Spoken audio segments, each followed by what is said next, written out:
रामपुर नाम के एक छोटे से गांव में किशोर अपनी पत्नी रमा और बेटी राखी के साथ रहता था। वह बहुत गरीब था। वह रोज नदी से मछलियां पकड़कर उन्हें बाजार में बेचता था। पहले उसका काम ठीक ठाक चल जाता था, लेकिन अब गांव में और भी लोग मछली पकड़ने और बेचने का काम करने लगे थे। वे बड़ी बड़ी मछलियां काफी सस्ते दामों में बेचते थे। इस कारण किशोर की मछलियां अब लगभग बिकना बंद हो गई थीं और उसके लिए घर का खर्च चलाना जैसे नामुमकिन सा हो गया था। एक शाम जब किशोर हताश होकर घर लौटा तो उसकी पत्नी रमा ने कहा, सुनिए जी, मैं कहती हूँ अब आपको कुछ नया काम कर लेना चाहिए। अब मछली से हमारा घर नहीं चल रहा है। तुम सही कहती हो, मगर मुझे मछली पकड़ने और बेचने के अलावा कोई और काम आता भी तो नहीं है। आप चिंता मत कीजिए, मैं भी आपके साथ कल मिलकर आपके लिए काम ढूंढने चलूंगी। ठीक है रमा, मुझे तो बस तुम्हारे और राखी की चिंता है कि मैं तुम दोनों को 2 वक्त की रोटी भी ढंग से नहीं खिला पा रहा हूँ। चलिए जी, मन छोटा मत कीजिए। मैंने जो फिश सूप बनाया है उसे खा लीजिए, एक दिन सब ठीक हो जाएगा। रात को खाना खाकर सब सो गए, लेकिन किशोर को नींद नहीं आई। उसे अगले दिन की चिंता सताने लगी। वह पूरी रात सोचता रहा कि अब आगे क्या और कैसे होगा। अगले दिन दोनों पति पत्नी सुबह सवेरे ही काम की तलाश में निकल पड़े। पूरा दिन बीत गया, लेकिन उन्हें कहीं भी काम नहीं मिला। शाम को थके हारे लौटते हुए किशोर बोला, कभी कभी तो लगता है रमा, हमारी जिंदगी में बस संघर्ष ही लिखा है। आप चिंता क्यों करते हैं जी?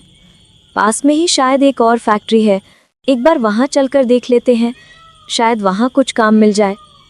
ठीक है, अब आखिरी उम्मीद वही है। दोनों फैक्ट्री पहुंचे। वहां किशोर को डिब्बे पैक करने की नौकरी मिल गई। दोनों खुश थे, मगर मजदूरी बहुत कम थी। फिर भी किशोर ने मछलियों का काम छोड़कर फैक्ट्री में काम शुरू कर दिया। फैक्ट्री का मालिक बहुत सख्त था। वह जरा सी भी देर होने पर आधे दिन की तनख्वाह काट लेता था और किशोर को अक्सर देर भी हो जाती थी, क्योंकि फैक्ट्री गांव से 5 किलोमीटर दूर थी और किशोर फैक्ट्री पैदल जाता था, क्योंकि उसके पास साइकिल भी नहीं थी। एक दिन बहुत तेज बारिश हो रही थी, तो रमा ने कहा, सुनिए जी, इतनी बारिश में भी जाना जरूरी है क्या? थोड़ी देर बाद चले जाइएगा। नहीं रमा, अगर 5 मिनट भी देर हो गई तो मालिक आधे दिन की मजदूरी काट लेगा, और जो मिलती है उसी में किराया भी मुश्किल से निकलता है। यह कहकर किशोर चल पड़ा। रास्ते में पानी भरा था। एक गड्ढा नजर नहीं आया और वह उसमें गिर पड़ा। उसकी टांग टूट गई। थोड़ी देर बाद उसका दोस्त मनोज दौड़ता हुआ घर आया और बोला, रमा भाभी, बुरी खबर है, किशोर फैक्ट्री जाते वक्त गिर गया है। उसकी टांग टूट गई और उसे सरकारी अस्पताल ले गए हैं। यह बात सुनते ही रमा अस्पताल के लिए निकल गई। वहां पहुंचते ही जब उसने किशोर को देखा तो वह फूट फूट कर रोने लगी। इतनी देर में डॉक्टर आया और डॉक्टर ने कहा, इनकी दोनों टांगों की हड्डियां टूट गई हैं, अब ये 1 साल तक चल नहीं पाएंगे। यह सुनकर रमा का तो दिल ही टूट गया। वह सोचने लगी, अब घर का खर्च कैसे चलेगा। फिर भी वो हिम्मत करके किशोर को घर ले आई। घर पहुंचकर उसने सोचा किशोर के लिए कुछ बना ले, मगर घर में तो सिर्फ थोड़े चावल और शक्कर थी। तभी मकान मालिक आया। रमा, तुम्हारी हालत देखकर दुख हुआ, मगर 8 महीने से किराया नहीं दिया है। मालिक, बस 1 महीना और दे दीजिए, मैं सब चुका दूंगी। मालिक ने उसकी हालत देखकर 1 महीने का समय दे दिया, मगर बेचारी का पूरा दिन सिर्फ चिंता में निकल गया। और जब रात हुई तो रमा ने आखिरी बचे हुए चावल शक्कर में मिलाकर सबको खिला दिए और थोड़े आखिरी बचे हुए चावल कल के लिए रख दिए। सब सो गए, मगर रमा सोचती रही, अब क्या होगा, कल क्या खिलाऊंगी, किराया कहाँ से भरूंगी। और ये सोचते सोचते उसकी आंख लग गई। अगले दिन रमा काम ढूंढने निकल गई। इतने दिनों से वे सब सिर्फ उबली हुई मछलियां ही खा रहे थे और कल तो सिर्फ उन्होंने बासी चावल और शक्कर ही खाई थी। तो अब राखी का मन कुछ छटपटा खाने का हुआ। उसने घर में देखा माँ काम ढूंढने गई थी, पिता सो रहे थे, तो वह अकेली ही बाजार चली गई। वहां उसने देखा एक आदमी ग्रेवी चिकन बेच रहा था। भैया, मुझे भी थोड़ा दे दो।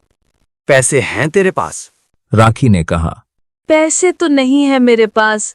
इतना सुनते ही दुकानदार ने उसे डंडे से मारा, फिर पीछे भाग भाग कर पीटा और आखिर में वहां से भगा दिया। राखी रोती हुई घर लौटी और माँ को सब बताया। बेटी, कोई बात नहीं, हम गरीब हैं इसीलिए लोग हमारे साथ ऐसा करते हैं। माँ, लोग ऐसा क्यों करते हैं? काश हम भी बाजार में कुछ बनाकर बेचते तो हम भी अमीर होते। माँ, आप जैसी मछली करी कोई नहीं बनाता, क्यों ना हम भी फिश करी की दुकान खोले? रमा को बेटी की बात बहुत अच्छी लगी कि इतना सब होने के बाद भी उसकी बेटी में हिम्मत थी। रमा भी बाजार में फिश करी बेचने चाहती थी, मगर रमा के पास काम चालू करने के लिए पैसे नहीं थे।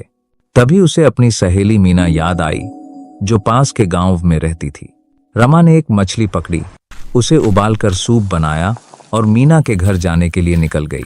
जैसे ही मीना के घर के बाहर पहुंची तो मीना ने उसे देख कहा, अब तो यहाँ भी आ गई, क्या चाहिए?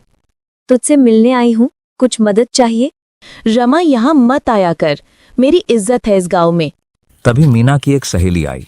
मीना, ये कौन है? नौकरानी है, काम मांगने आई है। यह सुनकर रमा को गहरी ठेस पहुंची। वह रोती हुई वहां से निकल पड़ी। रास्ते में उसे एक बूढ़ी दादी मिली, जो पेड़ के पास भूखी बैठी थी।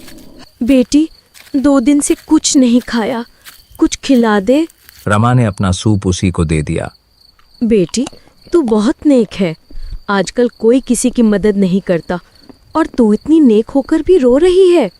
रमा ने उसे अपनी सारी दुख भरी कहानी सुनाई। तब दादी ने अपनी थैली से एक छोटी डिब्बी निकाली और बोली, ले बेटी, ये जादुई इच्छा पूर्ति मसाला है। इसे जहाँ भी थोड़ा सा डालेगी और आंख बंद कर मन से मांगेगी, तेरी इच्छा पूरी होगी। जो भी मांगेगी वो प्रकट हो जाएगा। पर याद रख, इसका जादू तभी चलेगा जब तू ईमानदारी से काम करेगी और गरीबों की मदद करेगी। ये तेरी सारी गरीबी मिटा देगा, मगर जैसे ही तू लालच या गलत रास्ते से मुनाफा कमाने की कोशिश करेगी, इसका जादू खत्म हो जाएगा। दादी ने जैसे ही वह डिब्बी रमा को दी और वह देते ही वहां से गायब हो गई। रमा हैरान थी। रमा ने वह डिब्बी ली और घर चली आई। घर पहुंचकर उसने थोड़ा सा मसाला कढ़ाई में डाला और सोचा, काश मछली की करी बन जाए। देखते ही देखते मछली की करी बन गई। वह हैरान रह गई। फिर उसने मसाला थोड़ा और डाला और सोचा, काश चावल भी आ जाएं, और तुरंत चावल भी सामने आ गए। रमा ने फिर मसाला जमीन पर थोड़ा गिराया और सोचा, काश लारी आ जाए, और सामने सचमुच एक ठेला प्रकट हो गया। उसने यह सब बात किशोर और राखी को बताई। तब राखी ने वह मसाला किशोर की टूटी टांग पर लगाया और देखते ही देखते किशोर की टांग ठीक हो गई। अब आपको भी ठेला लगाना चाहिए, अब तो हमारे पास दादी का जादुई मसाला है। उसने उसी दिन मछली करी का ठेला लगाया। किशोर ठेला लेकर बाजार पहुंचा तो सब लोग हैरान थे कि किशोर तो ठीक हो गया, वो भी सिर्फ एक दिन में। जैसे ही उसने ठेला लगाया, सूखी फिश करी और चावल की खुशबू पूरे बाजार में फैल गई। कुछ ही देर में सब बिक गया। जब किशोर घर लौटा तो रमा ने और फिश करी और चावल बना रखे थे। रमा बोली, दादी ने कहा था कि हमें गरीबों की भी मदद करनी चाहिए। दोनों पति पत्नी ठेला लेकर गरीबों के पास पहुंचे और उन्होंने मछली करी और चावल मुफ्त में बांट दिए। अब वे रोज ऐसा करने लगे।